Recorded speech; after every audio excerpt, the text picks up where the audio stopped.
Assalamualaikum warahmatullahi wabarakatuh.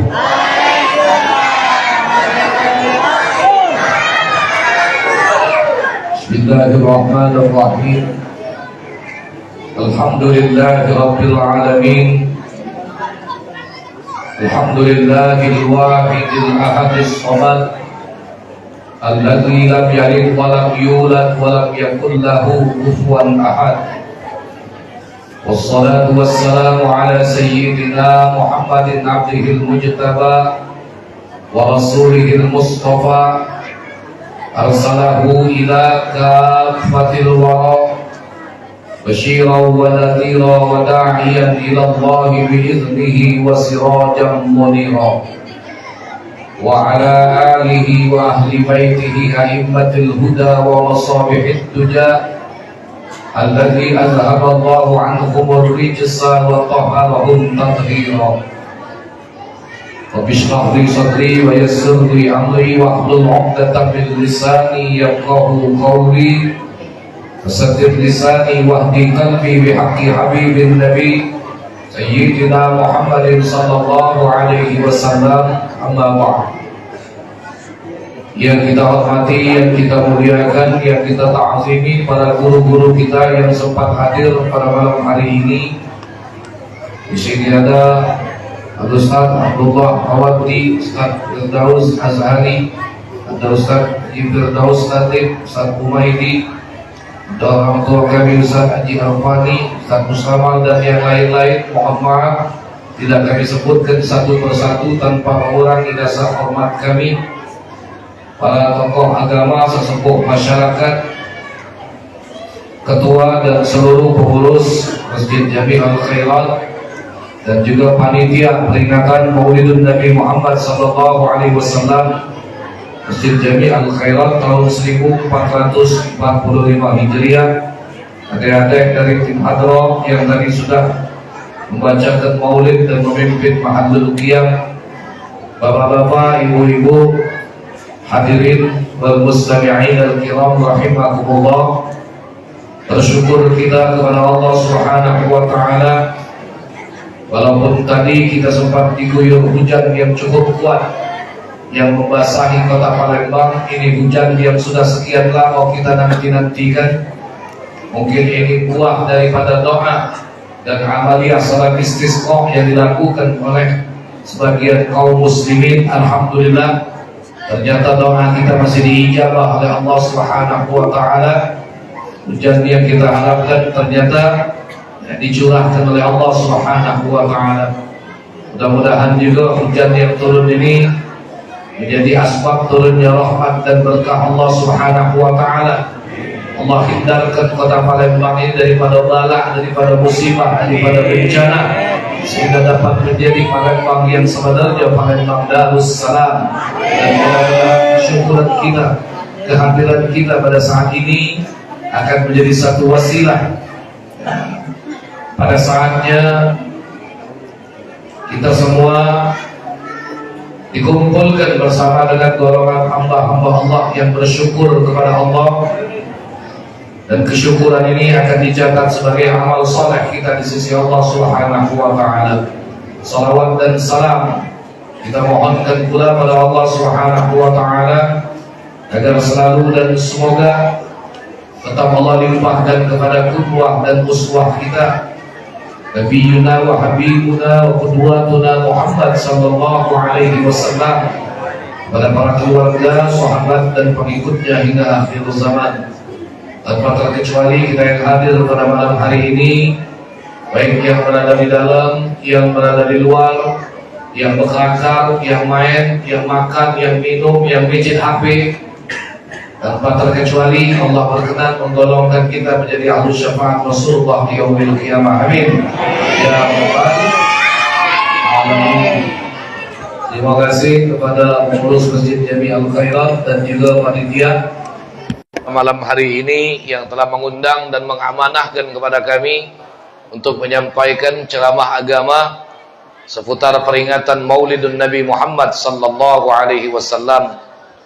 Walaupun malam hari ini kita sudah berada di malam yang ke-6 di bulan Rabiul Tsani atau bulan Rabiul Akhir, namun tidak menyurutkan langkah dan semangat kita untuk tetap menampakkan rasa mahabbah, rasa gembira atas kelahiran Nabi kita Muhammad sallallahu alaihi wasallam. Tak usah bertanya dalil, tak usah bertanya nas.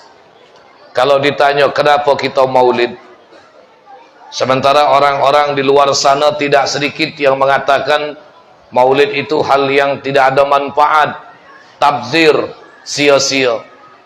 Setelah kita duduk berkumpul malam hari ini, di mana nilai tabzirnya? Setelah kita mengumandangkan ayat-ayat suci Al-Quran yang kita dengar, kita bersolawat, kemudian kita mendengar riwayat sejarah kehidupan, dan bahkan di sini kita semua merasakan kegembiraan yang luar biasa. Buktinya walaupun hujan, tapi tidak menyurutkan langkah kita untuk hadir pada peringatan maulid malam hari ini sebagai tanda kita bergembira. Kira-kira gembira Bapak Ibu maulid? Ibu-ibu gembira dengan maulid? Alhamdulillah, saking gembiranya ku jingok rai bapak dengan ibu malam ni dah kata yang sama. Mudah-mudahan yang hadir malam hari ini masuk surga galau-galau teko sendal-sendalnya. Dan mudah-mudahan juga bubar kita keluar dari masjid ini dak kate sendalnya yang tertukar. Amin. Sebab kalau sudah acara rami model ini paling rentan Pak tertukar sendal dengan sepatu. Ya. Beri, amin amin amin amin. Okay. Kita bergembira. Alasan yang lain kenapa kita bergembira, karena kita dipilih oleh Allah Subhanahu wa taala lahir ke dunia sebagai umat Nabi Muhammad sallallahu alaihi wasallam. Allah tidak memilih kita menjadi umat di zaman kaum Samud di masa Nabi Saleh. Allah tidak memilih kita hidup menjadi kaum Ad di zaman Nabi Allah Hud. Allah Subhanahu wa taala tidak memilih kita untuk hidup menjadi kaum Bani Israel di zaman Nabi Musa. Bahkan tidak sedikit kaum Bani Israel dalam riwayat yang kita baca, ternyata mereka merindukan betapa kepengennya mereka untuk jadi umatnya Nabi Muhammad sallallahu alaihi. Inilah hebatnya Rasulullah, inilah istimewanya, inilah mulianya Nabi kita Muhammad sallallahu alaihi wasallam. Kenapa? Tanda-tanda kenabian dan kemuliaannya sudah diketahui oleh umat terdahulu. Bahkan para ulama-ulama dari golongan umat terdahulu pun, orang-orang yang ahlul kitab, orang-orang yang ahli ilmu, yang mereka sangat memahami kitab suci mereka, mereka pun sangat memahami tanda-tanda kenabian yang ada pada diri Nabi kita Muhammad sallallahu alaihi. Tapi di antara mereka kadang-kadang menyembunyikan kebenaran. Di antara mereka malah menutup informasi tentang begitu benarnya kenabian Rasulullah sallallahu alaihi wasallam. Hei, baca diam tak kamu ni? Yang ribut ya. Minta maaf Bapak Ibu kalau anak cucung Bapak Ibu yang ku tegur. Wong datang ke sini nak dengar ceramah. Jangan ribut ya. Jangan ribut. Dengar aku ceramah baik-baik malam ini, ku doa ke besar kamu baca ceramah kalau. Tak usah mekik-mekik amin. Dah kata tuntunannya amin mekik-mekik nang, ya. Cukup amin, ya. Amin. Oh, itu amin apa itu? Ya. Ustaz tu bukan marah, bukan, ya. Ya, dengar baik-baik, ya. Kesian dengan orang-orang tua kita yang datang ke sini niatnya memang nak dengar ceramah. Siap dengar ceramah? Siap jaga mulut? Siap. Kalau tidak siap, tidur baik kamu. Kaki aku kelar ceramah, aku bangun ke? Ya. Lah besok nak sekolah kan? Nah. Sesungguhnya tanda kenabian Rasulullah itu sudah diketahui oleh orang-orang terdahulu. Ini bukti Bapak Ibu, bukti. Ketika turun wahyu pertama, Iqra bismi rabbikal ladzi Rasulullah tidak bisa baca. Jadi Rasulullah tidak bisa baca itu sebelum turun Al-Quran. Tapi setelah turun Al-Quran, Rasulullah jadi orang yang pandai dalam baca tulis. Apa kata Rasulullah? Ma'ana biqari. Aku tidak bisa baca. Turun Nabi dari Gua Hira. Balik ke rumah. Di jalan muncul lagi suara tersebut. Iqra' ya Muhammad, anta Rasulullah. Kalau kamu di kampung ini ada suara dah katik wujud, langkah 1000. Iqra' ya Muhammad, anta Rasulullah wa ana Jibril. Rasulullah tidak paham siapa itu Jibril pada saat itu. Balik ke rumah dengan kondisi badan yang menggigil, dingin begitu hebat, keringat bercucuran. Makanya Rasulullah itu menerima wahyu, anak-anak, tidak seperti kita membaca Quran pada saat ini. Sebagaimana ditanyakan oleh seorang sahabat, ya Rasulullah, kaifa ya'tikal wahyu? Ya Rasul, bagaimana wahyu datang kepadamu? Apa yang kau rasakan? Maka Rasul menjawab, sami'tu saut kal jaras. Aku mendengar suara seperti lonceng yang memekakkan gendang telinga. Syadidul barid, dingin yang begitu hebat. Ini tanda kalau Jibril mau datang. Tanda kalau wahyu mau turun. Badan Nabi itu bergetar hebat, dingin yang menusuk ke tulang sampai keluar keringat bercucuran. Maka saat balik ke rumah, apa kata Nabi? Zammiluni, zammiluni, selimuti aku, selimuti aku. Dan itu sebab kenapa Rasul dikatakan, ya ayyuhal muzammil, wahai orang yang berselimut. Kenapa? Karena dingin yang dirasakan oleh Nabi pada saat menerima wahyu. Beda dengan kita yang berselimut zaman sekarang, apalagi malam ini. Ya. Untung punya istri yang begitu paham tentang kondisi suami. Punya istri Siti Khadijah radhiyallahu anha. Langsung beliau selimuti Rasulullah. Beliau tenangkan Rasulullah. Ini Khadijah istri Rasulullah, Pak. Tak tahu kalau Khadijah di sini. Khadijah tahun 2023 ini. Lakinya balik anginan, ribut dia. Itulah kau, tak ku boleh pergi mancing. Masih nak mancing. Masuk angin, syukurlah. Wah, ini Khadijah Masjid Jami'ul Khairat. Ya. Mudah-mudahan tidak. Ya. Akhirnya, apa kata Khadijah? Wahai Muhammad, aku punya kerabat yang sangat berilmu pengetahuan. Bahkan dia mampu untuk membaca peristiwa yang akan terjadi di masa yang akan datang. Ternyata itu kerabat dekat Siti Khadijah, saudara sepupunya, namanya Waraqah bin Naufal. Diajaklah Rasulullah oleh Siti Khadijah menemui Waraqah bin Naufal untuk bertanya tentang tamsil peristiwa yang dialami oleh Rasulullah. Begitu mendengar penuturan Rasulullah, apa kata Waraqah? Waraqah saat itu umurnya sudah lanjut, matanya hampir buta. Tapi dia berpengetahuan yang luas. Dia menguasai kitab-kitab terdahulu, termasuk Injil dan Taurat. Apa yang beliau katakan? Wahai Muhammad, sesungguhnya kedatangan makhluk itu kepadamu menunjukkan engkaulah Nabi terakhir yang dinanti-nantikan oleh umat manusia. Sesungguhnya yang datang kepadamu adalah malaikat mulia yang dahulu pernah datang kepada nabi-nabi sebelum engkau, wahai Muhammad. Kedatangannya kepadamu tandanya engkau adalah seorang nabi yang sudah disebutkan di dalam kitab-kitab terdahulu. Andaikan aku diberikan karunia umur panjang, maka aku akan berada di barisan orang-orang yang ikut mendukung perjuanganmu. Tapi sangat disayangkan, ternyata Waraqah tidak hidup bertahan lama sesudah itu. Cuma berselang beberapa tahun. Nih, ternyata kenabian Rasulullah sudah diketahui jauh hari oleh orang-orang di luar Islam.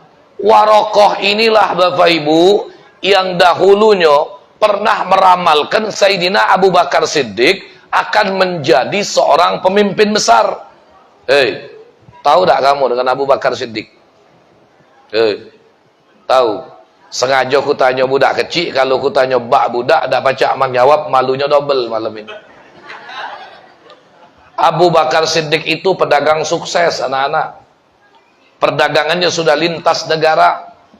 Dari Madinah, Mekah, Syam ke Persia. Ya. Itu Syam itu termasuk diantaranya wilayah Jordan dan Palestina, di mana saat ini saudara-saudara kita kaum muslimin sedang memperjuangkan nasib mereka di Palestina. Kita doakan semoga mereka dalam lindungan Allah Subhanahu wa taala. Allah berikan mereka kekuatan, Allah berikan mereka semangat, Allah berikan mereka pertolongan dari arah yang tidak pernah diduga. Allah Subhanahu wa taala berikan mereka kekuatan dan persatuan. Amin ya rabbal. Dan siapapun yang memusuhi mereka, siapapun yang berlaku zalim kepada mereka, mudah-mudahan kita doakan akan mendapatkan sanksi yang setimpal dari Allah Subhanahu wa taala. Abu Bakar As-Siddiq Abdullah bin Abi Quhafa itu pedagang sukses. Perdagangan sudah lintas negara.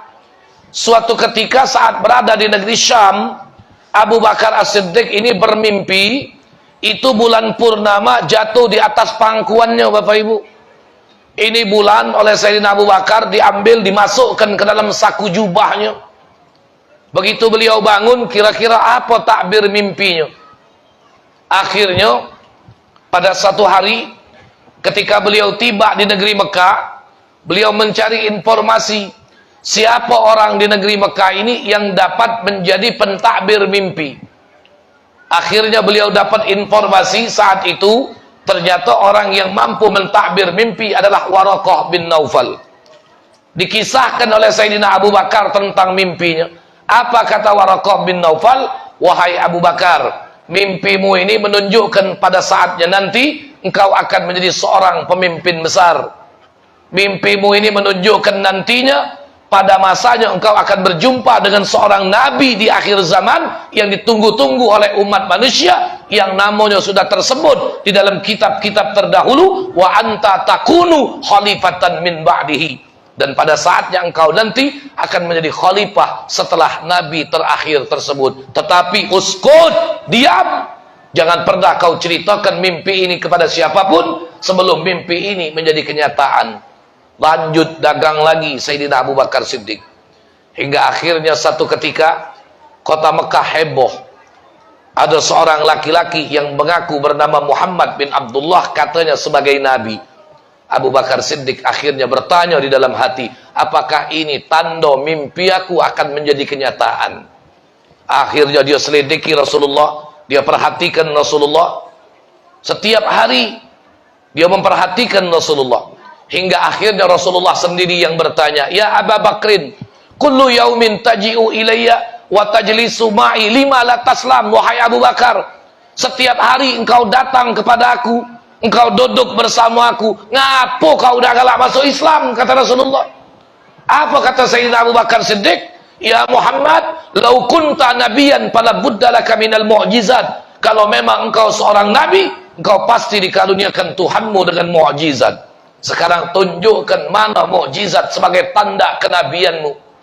Dengan tenang Rasulullah menjawab, ama takfika minal mu'jizatil lati qarra'aita ru'ya bisyam wa qad abbaraha rahib. Apakah tidak cukup wahai Abu Bakar mukjizat aku, kata Rasulullah, tentang mimpimu ketika engkau berada di negeri Syam? Kau bertanya tentang takbir mimpi itu kepada seorang rahib Nasrani? Kaget Sayyidina Abu Bakar Siddiq, Pak. Ini Muhammad tahu dari mana tentang soal mimpinya, padahal beliau sudah menjaga kerahasiaan mimpi itu, tidak berbicara kepada siapapun. Akhirnya apa kata Sayyidina Abu Bakar? Asyhadu an la ilaha illallah wa asyhadu annaka Rasulullah. Saat itu baru dia menyatakan diri masuk Islam. Nah, ini mimpinya Sayyidina Abu Bakar Siddiq. Jadi Bapak Ibu, kalau wong mimpi nyengok bulan purnama itu bagus, Pak. Apalagi dicampai bulan purnama, tandanya bakal jadi pemimpin, tandanya bakal jadi kebaikan. Tapi jangan kamu muka tafsir 1001 mimpi. Kalau mimpi bulan purnama yang dibuka tafsir 1001 mimpi, lain tafsirnya. Kalau tafsir 1001 mimpi bulan purnama, colok kelah dua angko. Kalau ida 14, 15. Yang ketawa itu ada pengalaman nggak? Kalau itu, ya. Bulan purnama 14-15 tak? Benar nggak Haji Juli? Nah, ini ternyata tanda kenabian Rasulullah diketahui oleh umat terdahulu. Orang ahlul kitab pun tahu tentang tanda kenabian Rasulullah. Bapak Ibu hadirin sekalian, Rasulullah itu punya sahabat dari golongan ahlul Madinah, tapi ahlul kitab. Namanya Abdullah bin Salam. Abdullah bin Salam sebelum masuk Islam namanya Husain. Namanya Husain. Saat Rasulullah datang ke Madinah, ramai orang-orang Ansar menyambut Rasulullah. Tala'al badru alaina. Terus bin saniyatil wada', ulang keteladanan. Bapak Ibu perhatikan saat ini, di era digital ini kadang-kadang manusia sudah tidak punya tatanan akhlak lagi, tidak punya tatanan moral lagi. Benar? Benar. Dan kita saat ini bingung siapa nak kita contoh kalau bukan Nabi kita Muhammad sallallahu alaihi wasallam. Maka dari sisi manapun kita memandang Rasulullah, sungguh di situ ada keteladanan. Di situ ada kebaikan yang luar biasa kalau memang ingin kita gali keteladanan itu. Nih Bapak Ibu hadirin sekalian, betapa tidak. Jangankan buat kita, Pak. Rasulullah itu dibanding para nabi-nabi sebelumnya, beliau tetap dimuliakan, beliau tetap diprioritaskan dengan keutamaan yang tidak pernah Allah berikan kepada para nabi-nabi sebelumnya. Dalam satu hadis, Rasulullah sendiri yang mengatakan tentang kelebihan beliau. Fuddiltu alal anbiya bisittin, kata Rasulullah. Aku diutamakan, dilebihkan oleh Allah atas para nabi dengan 6 kelebihan. Artinya semua ini tidak terdapat pada nabi-nabi sebelumnya. Cuma Allah khususkan kepada Nabi kita Muhammad sallallahu alaihi wasallam. Yang pertama apa kata Rasulullah? U'titu jawami'al kalim. Aku diberikan oleh Allah jawami'ul kalim. Apa itu jawami'ul kalim? Jawami'ul kalim itu maksudnya kesimpulan kalimat. Ibnu Abbas menerangkan bahwa yang dimaksud jawami'ul kalim itu ada 2 artinya. Yang pertama yang dimaksud jawami'ul kalim itu adalah kitab suci Al-Quran. Ini pendapat pertama kata Ibnu Abbas. Makanya Al-Quran itu Bapak, kadang-kadang satu kalimat, apalagi satu ayat, tafsirnya bisa sampai berlembar-lembar. Menunjukkan kalimat itu singkat, tapi maknanya tersirat begitu luas. Nah, pendapat yang kedua, yang dimaksud dengan jawami'ul kalim itu, qalilul lafzi wa katsirul ma'ani. Lapasnya sedikit, tapi maknanya banyak dan luas. Inilah Rasulullah. Nabi kalau ngomong singkat, ringkas, padat, tapi para sahabat langsung mengerti makna yang tersirat di dalam apa yang diucapkan oleh Rasulullah. Walaupun kadang-kadang ada juga sahabat yang nyenyel. Tahu nyenyel, Pak? Sudah diunjuk tahu sekali, lah disampaikan sekali, masih tidak ngerti. Ya. Sudah diunjuk tahu, masih nanya lagi. Diunjuk tahu, masih nanya lah. Ada yang model itu. Seperti pada saat Nabi menyampaikan ayat kewajiban ibadah haji. Walillahi 'alan nas hajjul baiti man istata'a ilaihi sabila. Ini ayat yang menjadi dalil kewajiban haji. Ada sahabat yang bertanya, "Afi kulli am ya Rasulullah?" Apakah haji itu diwajibkan setiap tahun? Nabi diam tidak jawab. Diulang lagi, afi kulli am ya Rasulullah, apakah setiap tahun ya Rasul? Nabi diam tidak jawab. Sampai akhirnya diulang yang ketiga kali, kemudian Rasulullah menjawab, lau qultu na'am la wajabat lamastata'tum. Kalau ku jawab iya, kata Nabi, niscaya haji itu diwajibkan setiap tahun. Kalau haji diwajibkan setiap tahun, sungguh kamu tidak akan sanggup berhaji setiap tahun. Ngejo ke seumur hidup sekali lagi bengek, Pak, apalagi nak haji setiap tahun. Nah, zaman main di hari, walaupun banyak duit, walaupun ada jabatan, tidak mudah semudah membalikkan telapak tangan untuk dapat melaksanakan ibadah haji. Harus melalui jadwal antri yang sampai hampir 30 tahun lamanya. Ya Allah, kalau umur masih 30-40 masih panjang Pak harapan. Kalau lah 60, mana yang duluan? Apa jadwal antri duluan? Apa jadwal antri yang ke situ yang duluan? Ya tak? Nih, kadang-kadang ya setiap manusia ada yang tak kepengen haji. Semua kepengen. Bahkan ada budak saking kepengennya pergi haji, tiap hari begamis berkopca putih, pakai imamah dengan sorban tekolong panjang, berkuncing pula cak kuncung layangan. Sana sini, tiap hari begamis berkopca putih. Diuyok wong kampung dia tak peduli. Teko mamangnya dewek ngejek dia, ji mamangnya ponakan aku gilo haji. Jawabnya biar lama aku gilo haji daripada mamang haji gilo. Kira-kira lemak gilo haji apa lemak haji gilo? Tidak lemak galo. Yang lemak tu haji waras, ya. Nah, ini Jawami'ul Kalim. Allah khususkan cuma kepada Nabi kita Muhammad sallallahu alaihi wasallam. Yang kedua apa kata Rasulullah? Wa nusirtu birru'bi. Aku diberikan Allah pertolongan dengan munculnya rasa takut di dalam hati musuh sebelum berjumpa dengan aku di medan perang.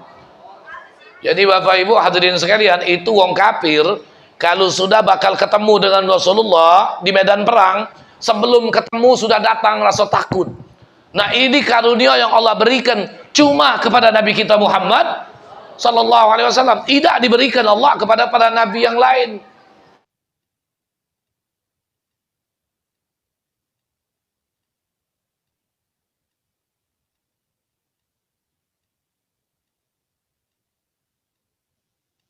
Dicampai najis, semua diterima dengan baik oleh tanah, tanpa mengeluh, tanpa protes. Tapi apa yang diberikan oleh tanah? Manfaat yang baik, buah, pohon, semua diberikan. Bahkan dengan pohon yang tumbuh dari dalam tanah, seseorang dapat berteduh dan beristirahat. Semua dari mana? Karena nilai kemanfaatan Kemudian yang ketiga, wa uhillat lil ghanaim. Aku, kata Rasulullah, dihalalkan oleh Allah memakan semua binatang ternak. Awas, jangan gagal paham. Nabi dihalalkan memakan semua hewan ternak, bukan seluruh hewan. Ya. Sebab Bapak Ibu, kaum Bani Israel, di antaranya mereka ada yang diharamkan oleh Allah memakan hewan ternak. Ya. Seperti onta, itu kaum Bani Israel tidak boleh makan onta. Sebab onta itu kakinya menyatu rapat, walaupun di atas permukaan seolah kukunya terbelah. Kaum Bani Israel tidak boleh. Tapi umat Nabi Muhammad bukan cuma unta, sepeda unta, minyak unta, laju kan? Betul kan? Nah, coba sepeda unta dinaiki, minyak unta, laju juga. Kaum Bani Israel itu diharamkan untuk memakan hewan ternak yang diantara jari jemarinya atau selaput tipis yang menghubungkan. Apa itu? Bebek, angso, ayam. Pernah nengok ayam nggak? Kaki ayam.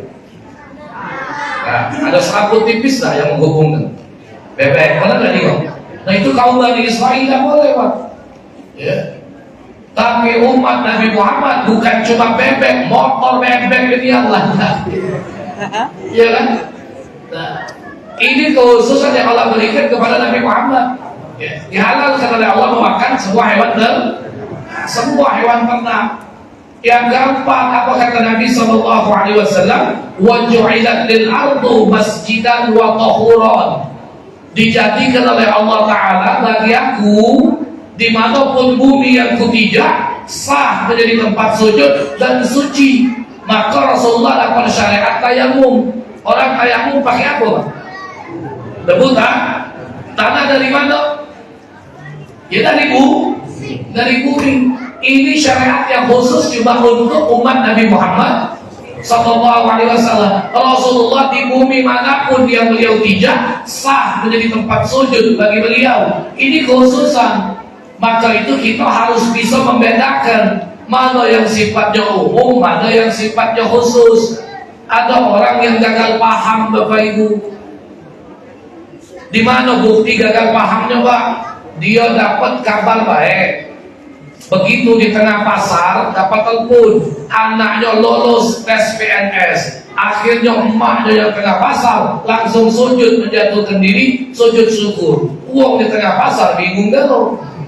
Tadi waras ngapu ini jadi gila di uang pasar. Kenapa alasannya? Rasulullah itu Pak Ustaz, kalau dikabarkan berita yang baik, berita nikmat, khoros sajidan. Nabi menjatuhkan diri sujud. Bro, itu Nabi bro. Ya, Anda siapa? Kalau Anda sudah baca bab khosois, kekhususan yang Allah berikan kepada Rasulullah, Anda baru paham. Kalau kita dapat kabar gembira, kabar baik, nak sujud syukur kaget. Sudah sholat, itu yang paling afdol. Ada wudu, nutup aurat, menghadap kiblat. Sujud syukur itu syaratnya kasyurutis sholat, seperti syarat sahnya sholat. Bibi itu sujud syukur tengah pasar, ada wudu apa tidak? Tahu tak arah kiblat? Tempat yang dijadikan sujud suci apa tidak? Nah gilo bibi itu tidak bisa sembarangan. Tapi kekhususan yang Allah berikan ini luar biasa kepada Nabi kita Muhammad sallallahu alaihi wasallam. Yang kelima apa kata Rasulullah? Wa ursiltu ilal khalqi kafah. Aku diutus oleh Allah untuk seluruh makhluk, bukan cuma untuk kaum muslimin. Rasulullah juga diutus untuk umat terdahulu, untuk para nabi terdahulu. Bahkan Imam Taqiyuddin As-Subki menyatakan Rasulullah juga diutus untuk para malaikat. Tapi kepada malaikat Rasulullah diutus adalah dengan tujuan lil tashrif, sebagai penghormatan bagi malaikat, bukan lil taklid, untuk memperlakukan hukum syariat. Tapi kalau buat kita kaum muslimin, Rasulullah diutus untuk membawa taklid, untuk membawa berlakunya hukum syariat. Maka malaikat pun juga dapat kehormatan. Kenapa? Dengan dasar ayat wa ma arsalnaka illa rahmatan lil alamin, untuk semua makhluk. Dan yang keenam apa kata Rasulullah? Wa khutima biyan nabiyun, aku dijadikan oleh Allah sebagai penutup para nabi. Jadi tidak ada lagi nabi sesudah Nabi Muhammad. Lah akhir zaman ini Pak, yang membingungkan, ngapo di antara kita wong Islam ini masih ada yang percaya dengan wong yang ngaku dirinya nabi. Padahal sesudah Nabi Muhammad, Allah mengkabarkan dalam Al-Quran Rasulullah itu khataman nabiin. Sudah jelas Rasulullah itu adalah penutup para nabi. Ada wong betino ngaku dirinya nabi, pacak bertemu dengan malaikat Jibril yang ngaku dah habis pikir mata ini yang dia ngaku nabi, bertemu malaikat Jibril tapi pacak masuk tahanan Polda Metro Jaya. Kemana malaikat Jibril itu? Itu kemarin ada lagi siapa, Ahmad Musaddiq yang ngaku dirinya nabi. Lah kenapa kita mau dibodoh-bodohi? Padahal Al-Quran sudah jelas, Rasulullah itu sudah jelas, Muhammad. Dengarnya lagi berwibawa. Kalau diresapi gempar hati kita Pak, baru dengar namun Abdul Muttalib itu kakek Nabi diprotes oleh orang-orang Quraisy Mekah. Lima sammaita Muhammadan, ngapa cucumu dijuk nama Muhammad? Walaysa biasma'i abaika, padahal Muhammad bukan nama bapak-bapakmu sebelumnya. Apa kata Abdul Muttalib? Al-jubihi ayyuhmada fil ar wa yuhmada fis sama. Aku berharap agar dengan nama itu dia menjadi orang yang dipuji di bumi, juga menjadi orang yang dipuji di langit. Subhanallah, sesuai dengan namanya Muhammad, isim tabdil dari kata Mahmud. Kalau Mahmud yang terpuji, tapi Muhammad yang paling terpuji. Allah yang mengatakan Rasulullah itu yang paling terpuji. Nah ini Dengar namanya Pak, kita sholawat lagi bukan main. Badan rasuk lain Pak kalau sholawat di ayat. Sallallahu ala Muhammad. Kadang-kadang sampai baju mantel netes. Ketika dihayat, ini, ya Allah. Di daerah Pantura, aku mau ngaku nabi, namun Suparjo,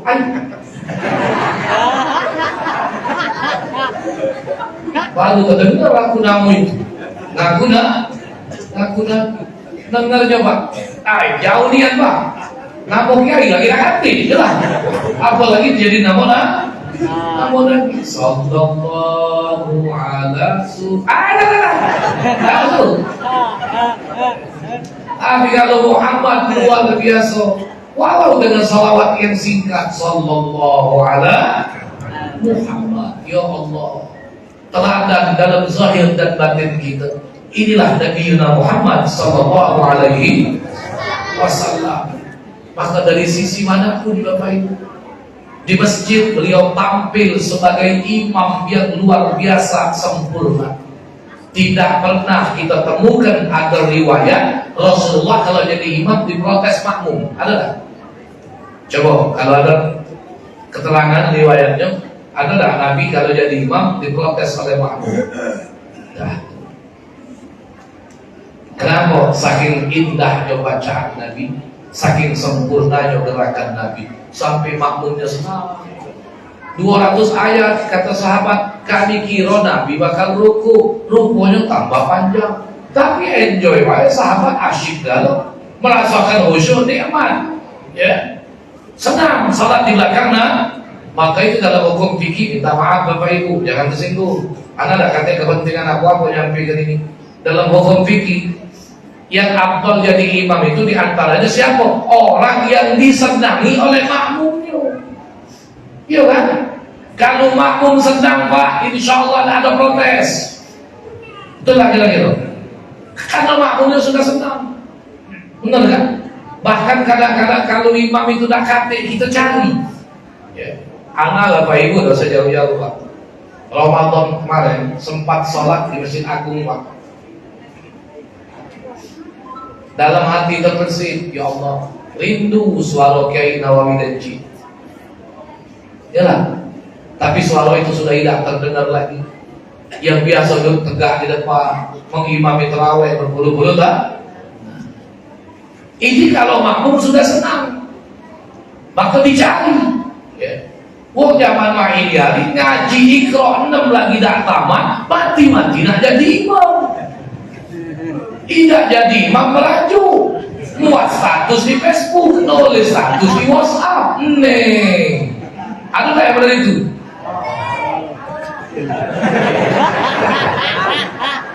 Ada kan nanya baik. Atau dengan tidak ya terserah kamu. Atau kamu yang lebih tahu ini tempat tak? Ini tempat tak? Maka itu dalam hukum fikih. Ini kita kalau cerita salat imam ini panjang Pak sebenarnya. Urusan hukum fikih, ya, yang lebih afqah, yang lebih faqih. Artinya bukan cuma paham hukum, tapi juga paham kondisi makmumnya, yang akra, yang lebih qari aqsa, yang lebih fase. Kalau pakinya sama Ustaz, qarinya sama, fasenya sama Ustaz. Siapa yang kita jadikan imam? Kamu jingok, siapa yang lebih tua? Bacaannya sama, ilmunya sama, dia lebih tua. Sudah, dulu kan yang lebih. Bukan berarti yang bujang tidak boleh jadi imam. Bukan juga yang bujangan, yang duduk tidak boleh jadi imam. Ini di satu masjid Pak, nak begocok, tua sama-sama tua. Gara-gara bertengkar, uang duduk tidak boleh jadi imam. Ada dia, ya, bertengkar. Sampai nak malah ngomong kerja tu duduk tidak boleh jadi imam. Lah sekarang ada yang tua punya keluarga, tapi giginya lapis, nak kamu maju jadi imam. Wah itu lagi curhat dengan aku. Aku nih bukan kegawaan Ustaz jadi imam di masjid.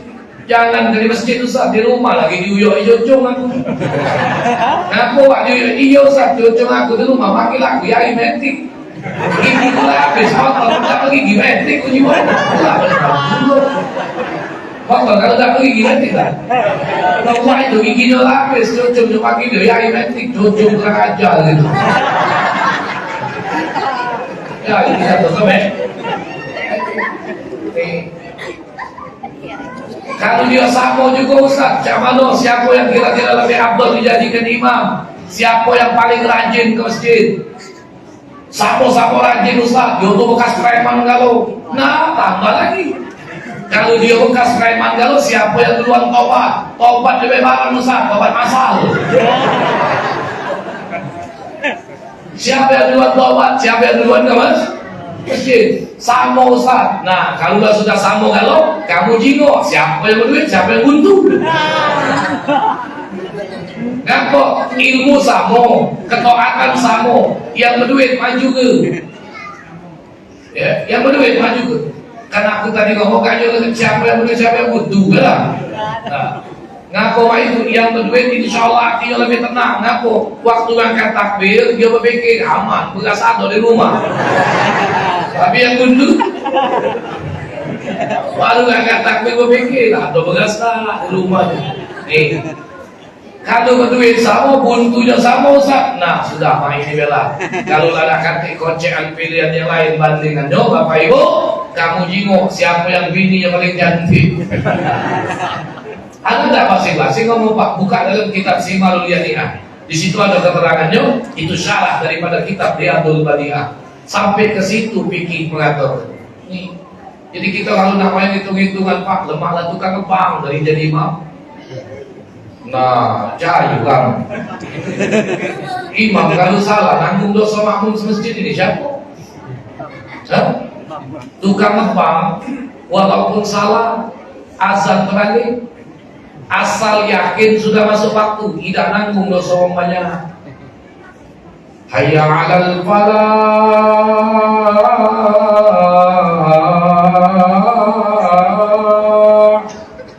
hayya 'alas shalah. Repot dari depan pasar sampai pinggir sungai. Siapa ngepang itu? Lolo aku. Aku tak usah ngatur-ngatur itu dulu. Kalau kau tahu dia ngepang salah, kau ngaku tak masjid. Ya lah. Oh kita ni paling jago Pak kalau jalanku. Paling pintar mengejek itu. Paling duluan kalau koreksi kesalahan kamu. Betul? Ngaku kamu. Siapa tahu? Kalau koreksi kesalahan duluan, nomor satu. Kalau genjui wong gelar paling jagoan. Kawan lambat dikit jawab kalau diajak ngomong mulai gelar itu jadi Mekah. Balik Nabi tak pernah Bapak Ibu genjuk wong gelar dengan gelar yang jahat. Tidak pernah.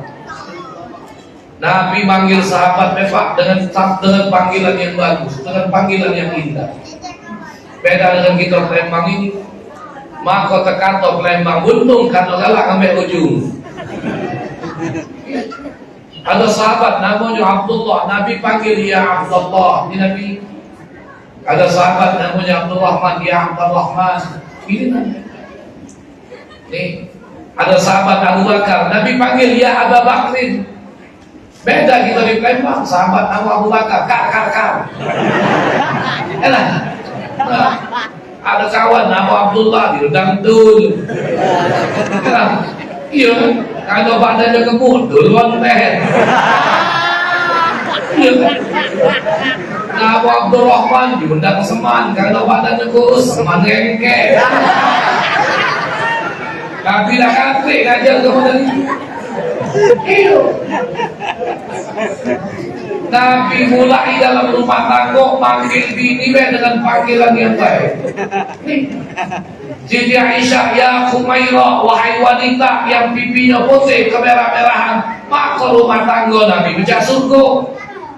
Benar kan? Nah, ini mentang-mentang bini kurus, noreng kayak itu.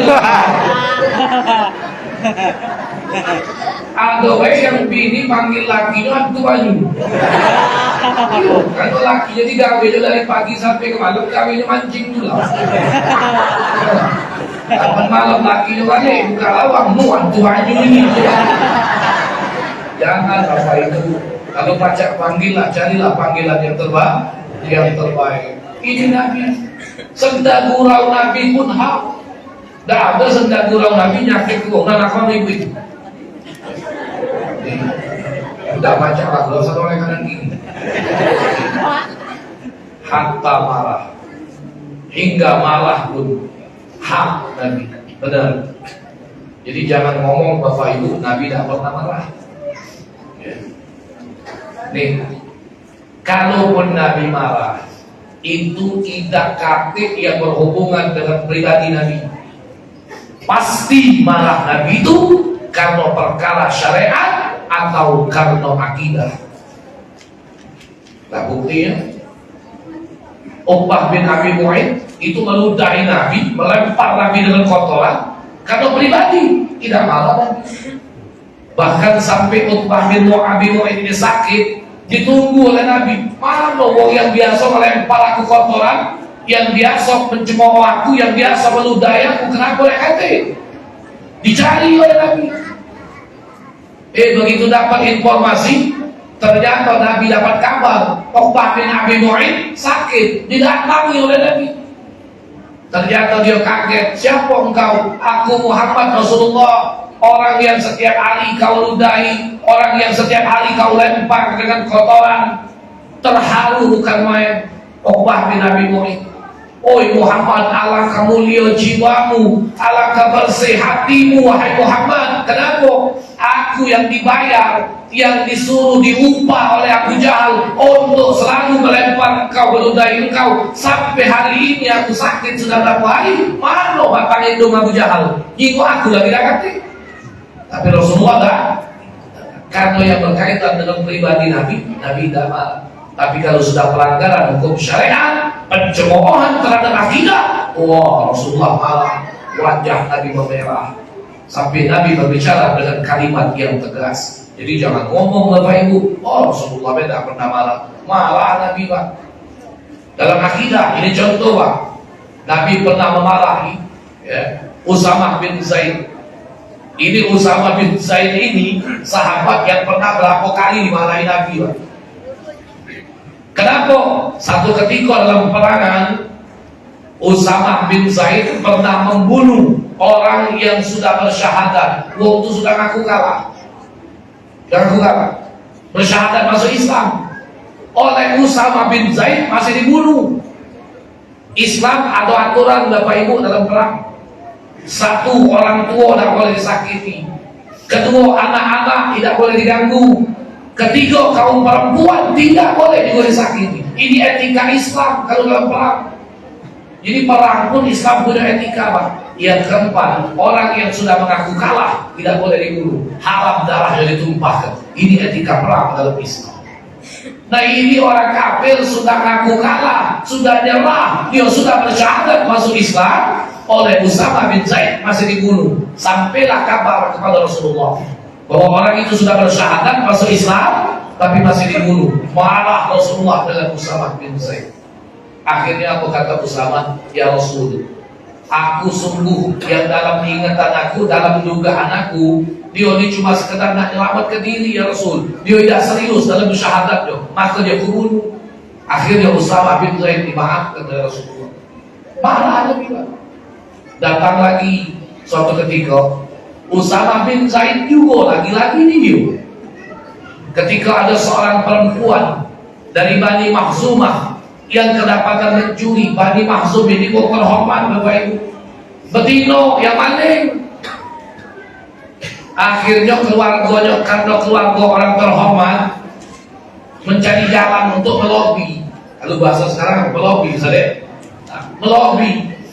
Jangan sampai ini perempuan tangannya bakal dipotong. Akhirnya mereka mencari informasi siapa yang bisa mendekati Rasulullah untuk bisa menyampaikan kepada Rasulullah agar dibatalkan untuk potong tangan. Dipilihlah Usamah bin Zaid. Baru datang di hadapan Nabi. Apa kata Rasulullah? Usamah, kau datang Nabi tak keringanan hukuman kan? Wallahi lau saraqat Fatimah binti laqattu yadaha, kata Rasulullah. Kau datang, nah kalau biarku, nah minta keringanan hukuman. Demi Allah, seandainya Fatimah putriku Malik, aku rewel letak tangannya kata Rasul. Nah ini Bapak Ibu hadirin sekalian, menunjukkan bahwa hukum dalam Islam itu sama. Tidak pandang status sosial ataupun bagaimana Rasulullah menegakkan hukum. Malah Nabi sampai kalau begitu lobby untuk minta keringanan hukum. Lagi-lagi Usamah bin Zaid yang terkenal. Berarti ada Rasulullah marah, tapi marah Rasulullah pun hak, marah Rasulullah pun benar. Ya. Jadi jangan ngomong Nabi bedakan marah Ustaz. Nah ini bahaya di manusia. Lihat dulu permasalahannya. Apa latar belakang permasalahan? Kan dia bersifat pribadi. Oh Nabi wong yang pertama memaafkan. Tapi kalau itu sudah pelanggaran syariat dan pelanggaran akidah, Rasulullah jadi orang yang di depan pertama kali Rasulullah marah. Sekarang Bapak Ibu, apa yang kita contoh? Rumah tangga Nabi sukses, Masya Allah. Paling baik suami di antara seluruh suami terbaik di muka bumi ini, Rasulullah lah suami terbaik untuk para istri.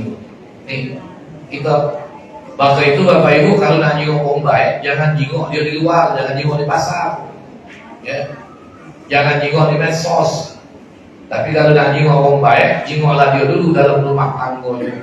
Kalau dengan anak bininya baik, dengan keluarganya baik, dengan jiran tetangganya baik, di tempat yang jauh, di pasar, di stasiun, di pelabuhan dia baik, insya Allah ini namanya orang baik. Dan itu tidak perlu ngaku baik.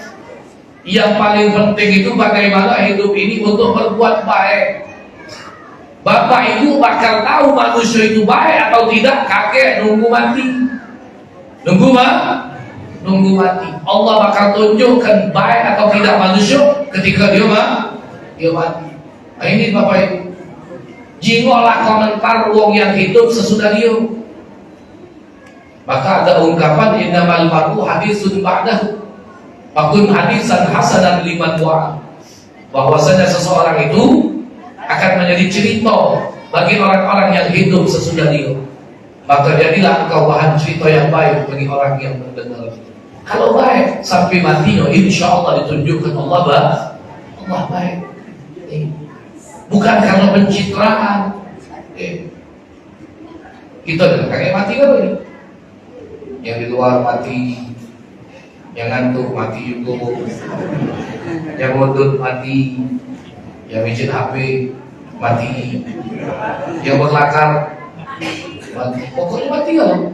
Bapak ibu mati, aku juga mati. Tapi barangkali sudah bapak ibu katakan barangkali semuanya mati. Tinggal bagaimana komentar orang-orang yang hidup sesudah kita. Nah ini Bapak Ibu hadirin rahimahullah. Oleh karena itu Bapak Ibu hadirin rahimahullah, melalui peringatan Maulid kita pada malam hari ini, ya, satu hal yang perlu kita tegaskan, kita Maulid ini adalah bagian ungkapan cinta, gembira dan syukur atas nikmat terbesar yang Allah karuniakan kepada kita. Sebab Rasulullah ini terlebih baik dari seluruh nikmat kebaikan yang pernah kita rasakan selama ini. Pangkat, status sosial, gelar, jabatan yang kita miliki, yang kita sandang, termasuk materi yang sudah kita kumpulkan, belum seberapa kalau dibandingkan nikmat diutusnya Rasulullah menjadi teladan dalam kehidupan kita.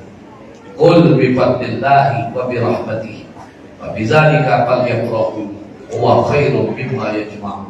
Katakanlah bahwa dengan karunia Allah dan dengan rahmat Allah, adalah mereka bergembira, sebab karunia dan rahmat Allah itu lebih baik dari semua yang telah mereka kumpulkan.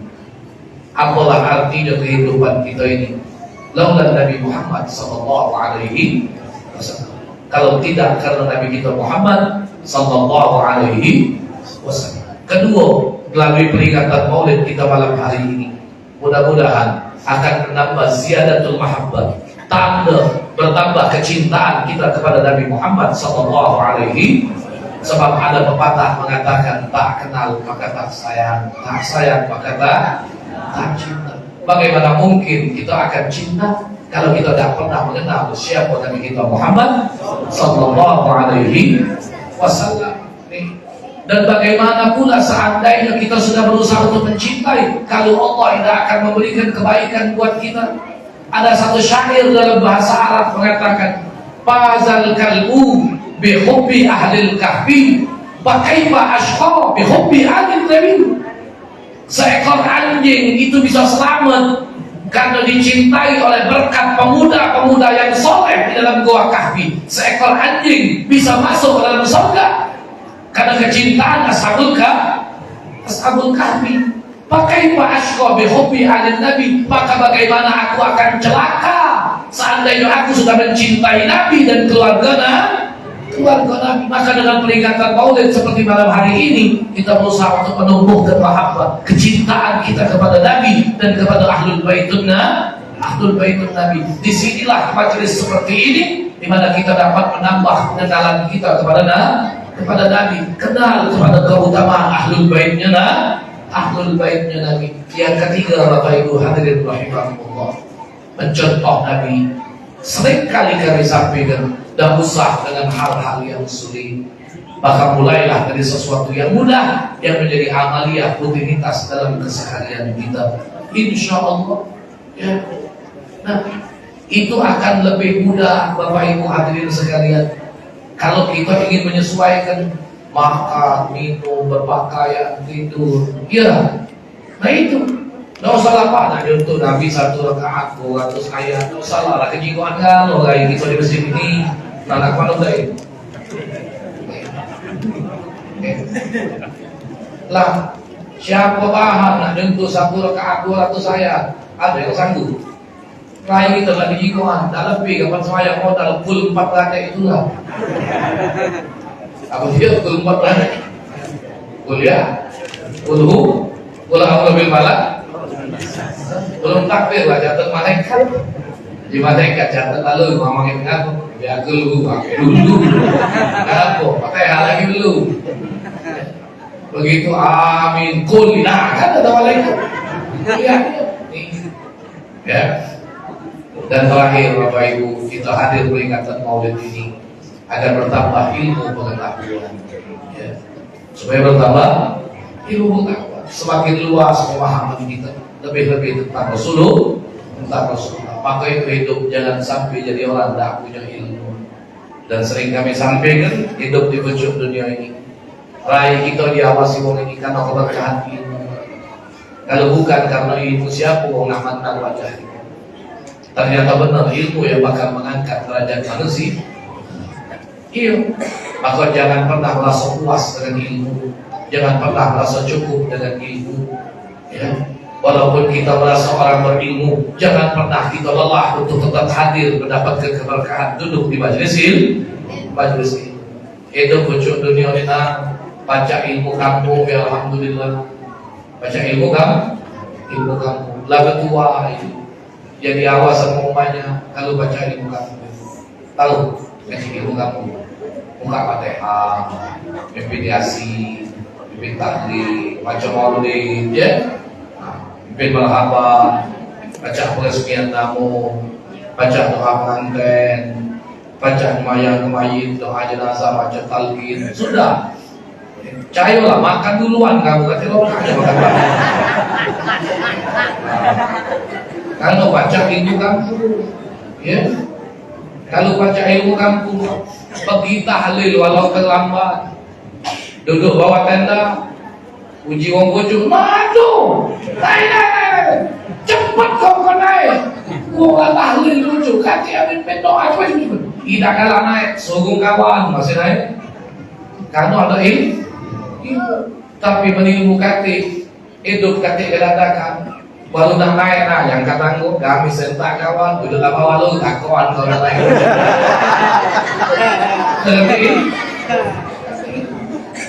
Wah itu biar tua pak, walaupun mati gigi lapis. Kalau baca ibu kampung berharga, wah itu. Pimpin tahlil, cuma kalau dah kata wah ini buruk, tak jadi kami. Didatangi wong duluan, wah itu. Assalamualaikum Pak Haji. Waalaikumsalam. Ada hajat apa konan? Anu, aku di tamu datang nak bunda. Kedua nak minta dulu, malam Jumat ini kami nak baca doa selama, aku nak tahlil kedua aku Bang Cik. Minta tolong ya Bang Cik, sebab sujud saya jangan datang. Aku belum Bang Cik undang jemaah masjid. Bang Cik duluan undang. Ku harap dia kakek Bang Cik dulu yang pimpin acara. Jual mahal dulu Bang Cik. Kakek tengok jadual dulu. Ada hal pagi siang sore malam kami Bang Cik dulu rumah aku betul di rumah.